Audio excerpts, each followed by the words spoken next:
I'm Robert Astor, and you're watching livingpianos.com, your online piano store. I'm having a joyful time with this piece of music history. That's not an overstatement. Built in 1931, all original. This piano could be considered a time traveler. You can't believe the beautiful, intricate woodwork with the hand carvings, this gorgeous grain, the soundboard in immaculate condition, the hammer's not even worn.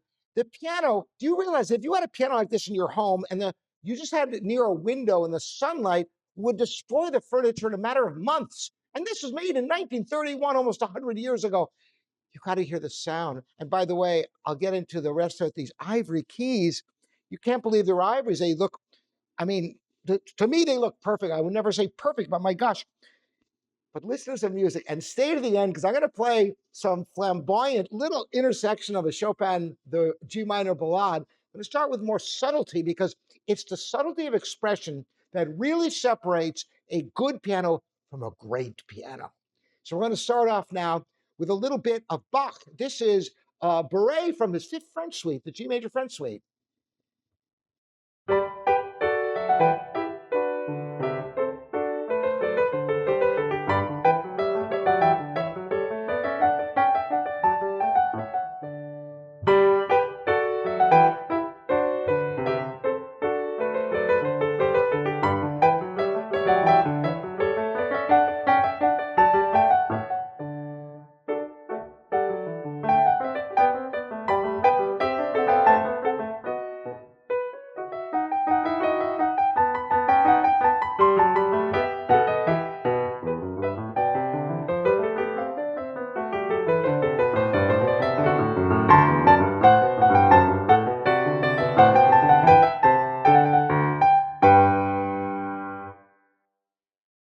The action is so precise. You can get every nuance of tonal color, which is why what I'm going to play for you now is the complete second movement without the repeats of the Mozart's Sonata K330, his C major sonata. Of course, the second movement is an F major.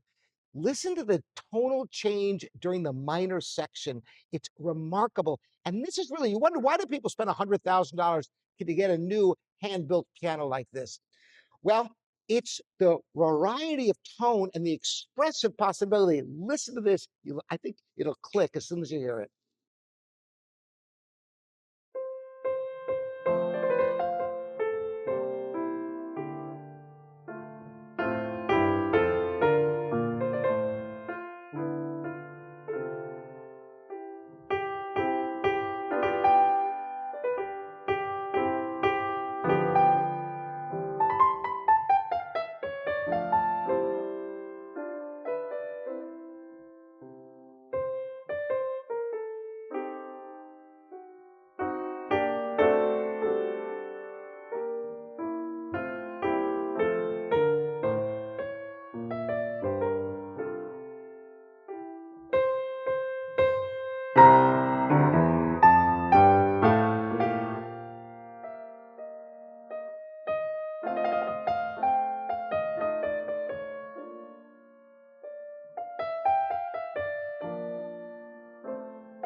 smooth as velvet, not just the feel of the ivory keys, but the action itself.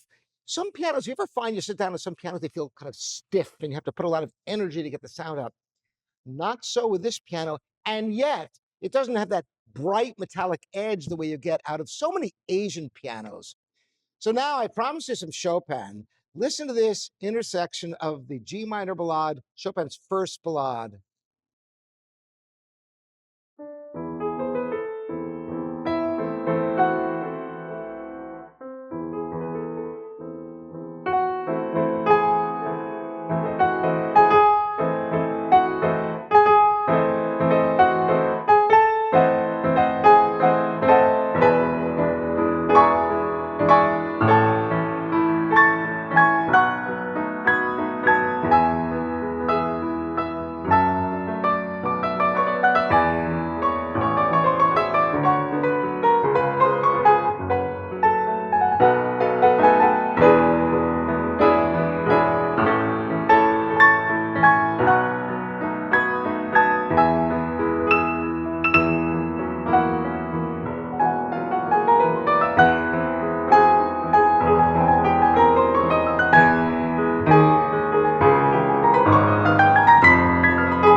You know what's really wonderful, what separates a good piano from a great piano, if you're going to buy a new Steinway, a new Mason and Hamlin, a new Bechstein, or a used piano for that matter, what separates a good piano from a great piano, even if you're playing brand new instruments of the same manufacturer and the same model, is the sustain.